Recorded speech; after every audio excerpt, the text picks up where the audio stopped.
아, 정말이지. 어제 잠을 설쳤더니 아침부터 커피가 몇 잔째인지 모르겠어요. 민호 씨는 괜찮아요. 오늘따라 유난히 더 무거운 공기가 느껴지는 것 같기도 하고요.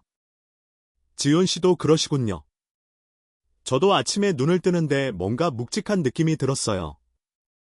어젯밤에 뒤척이다가 경제 뉴스를 좀 봤는데 2026년 5월 유가가 100달러를 돌파하고 환율까지 1,500원을 넘었다는 소식이 계속 머릿속을 맴돌더라고요.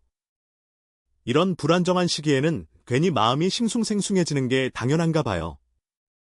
맞아요. 그런 경제적인 불안감은 단순히 지갑 사정에만 영향을 주는 게 아니라 우리 마음에도 직접적인 파장을 일으키죠. 심리학자들은 이런 상황에서 사람들이 변화를 망설이는 가장 큰 이유로 현상 유지 편향을 꼽더라고요. 익숙한 것을 놓지 못하고 설령 더 나은 대안이 눈앞에 있어도 심리적인 저항 때문에 기존의 방식을 고수하려는 경향 말이에요.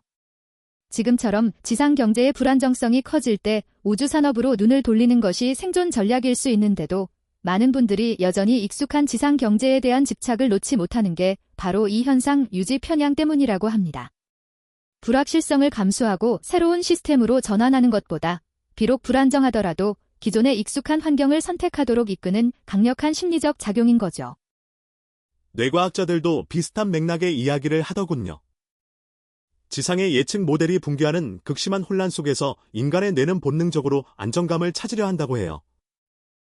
물론 단순히 무엇을 하는지에 대한 설명은 다소 피상적으로 들릴 수 있지만 복잡한 뇌 활동을 일반인이 이해할 수 있도록 단순화해서 설명하려는 시도라고 이해하면 좋겠어요. 우리가 늘 익숙한 것, 예측 가능한 것을 선호하는 뇌의 본질적인 특성이 이런 시대일수록 더욱 강하게 발현된다는 거죠.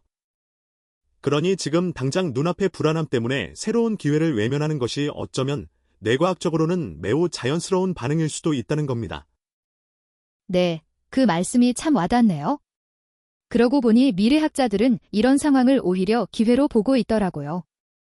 2036년이 되면 지구 경제의 불안정성이 더욱 심화될 것이고 이에 따라 개인들은 최대 10만 달러, 그러니까 약 1억 3천만 원 상당의 우주 생존 채권을 구매하게 될 것이라고 예측합니다. 이 채권은 단순히 종이 조각이 아니라 향후 달 궤도에 건설될 자원채굴 시설의 지분을 나타내는 일종의 투자 상품이 된다는 거죠. 2026년 5월 유가 급등 사태와 같은 지정학적 리스크를 회피하기 위한 차세대 투자 상품으로 자리매김할 거라는 전망입니다. 단순히 채권 이야기만 하는 게 아니었어요.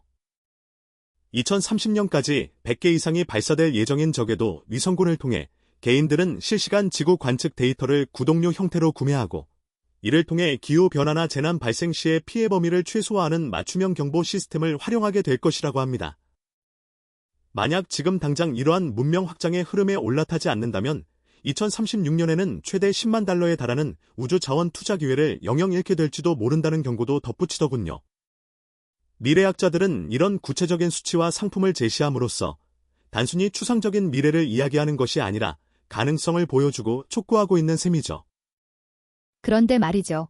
이런 낙관적인 전망에 대해 비평가들은 근거 없는 상상이라며 날을 세우기도 했어요. 특히 미래학자가 제시한 우주 생존 채권이나 달 궤도 자원채굴 시설 지분, 적에도 위성군 구독료 같은 구체적인 상품들은 마치 확정된 미래처럼 단정 짓는 것이 오만하다는 지적도 있었고요. 뇌과학자의 극심한 혼란이라는 전제가 너무 추상적이고 근거가 부족하다는 비평도 있었고, 심리학자의 현상 유지 편향을 현실 문제에 억지로 끼워 맞춘다는 지적도 있었어요. 경제학자의 음악 네프티 조각 투자 모델을 우주 자원 채굴권 투자에 비유한 것도 뜬금없고 실현 가능성이 낮아 보인다는 비평도 있었죠. 마치 희망사항에 가깝다는 평가였어요. 하지만 저는 이 비평에 대해 오히려 반박하고 싶어요. 극심한 혼란이라는 전제가 추상적이라고요? 그게 바로 지금 우리가 느끼는 혼란스러운 현실을 반영하는 것 아닐까요? 뇌가 단순히 무엇을 하는지에 대한 설명이 피상적이라고요? 그건 복잡한 뇌 활동을 일반인이 이해하기 쉽게 단순화하려는 시도라고 봐야죠.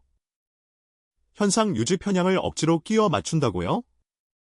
그게 바로 심리학적 원리가 현실 문제에 적용되는 예시 아니겠어요?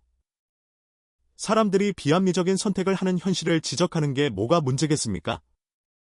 맞아요. 경제학자의 비유도 훌륭한 통찰이었어요.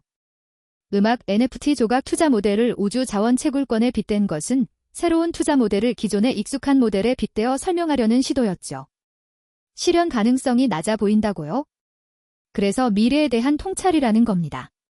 미래학자가 제시한 구체적인 상품들은 확정된 미래가 아니라 가능성을 보여주는 것이고, 이를 통해 우리는 미래를 준비해야 한다는 경고이자 촉구를 받는 것이죠. 이런 통찰들이 오히려 현실 감각이 부족한 비평가에게는 뜬금없고 자기적으로 보일 수 있겠지만, 저는 오히려 이런 과감한 상상력과 현실 적용 능력이 중요하다고 생각해요. 청취자분들의 반응도 비슷했어요. 28세 직장인분은 오늘도 피곤하네? 어제 야근만. 45세 사장님은 아침부터 복잡하네. 머리가 지끈거린다고 하셨죠? 이런 경제적, 사회적 불안감 속에서 미래를 준비해야 한다는 이야기가 때로는 버겁게 느껴질 수 있다는 점을 보여주는 것 같아요. 하지만 동시에 63세 은퇴 준비자분은 아침부터 이런저런 얘기를 들으니 머리가 지끈거리네라고 하시면서도 결국 이런 정보들을 접하고 계시다는 점에서 우리 모두가 이런 변화의 흐름에서 자유로울 수 없다는 것을 보여줍니다. 네, 특히 미래학자가 제시한 우주 생존 채권과 같은 개념은 언뜻 들으면 먼 미래 이야기처럼 느껴질 수 있어요. 하지만 2026년 5월, 유가가 $100를 돌파하고 환율이 1,500원을 넘나드는 상황을 겪으면서 우리는 이미 지정학적 리스크나 경제 변동성이 우리의 삶에 얼마나 큰 영향을 미칠 수 있는지 생생하게 경험했잖아요. 그런 경험을 바탕으로 미래학자는 이런 위험에 대비하기 위해 우주 자원에 투자하는 것이 차세대 보험이 될 수 있다고 말하는 거죠. 단순히 돈을 버는 투자 개념을 넘어 불확실한 미래에 대한 안전망을 구축한다는 차원에서 접근해야 합니다. 맞아요. 그리고 경제학자가 제시한 우주 자원 채굴권의 소액 분할 투자 모델 역시 주목할 만해요. 과거에는 위성 감시나 우주 자원 개발이 거대한 자본과 기술력을 가진 소수만이 할 수 있는 영역이었죠. 하지만 음악 NFT 조각 투자처럼 미래에는 이러한 우주 자원 채굴권을 소액 단위로 쪼개어 일반 개인 투자자들도 참여할 수 있는 길이 열릴 가능성이 높다는 겁니다. 이는 곧 우주 산업이 더 이상 소수 엘리트만의 전유물이 아니라 우리 모두가 참여하고 혜택을 누릴 수 있는 영역으로 확장될 수 있다는 희망적인 메시지를 담고 있습니다. 그러니까 오늘 우리가 나눈 이야기들은 단순히 미래에 대한 막연한 낙관론이나 허황된 상상이 아니라 현재 우리가 마주하고 있는 현실적인 문제들, 즉 경제적 불안정성, 지정학적 리스크, 그리고 변화에 대한 심리적 저항 등을 바탕으로 도출된 통찰이라고 볼 수 있어요.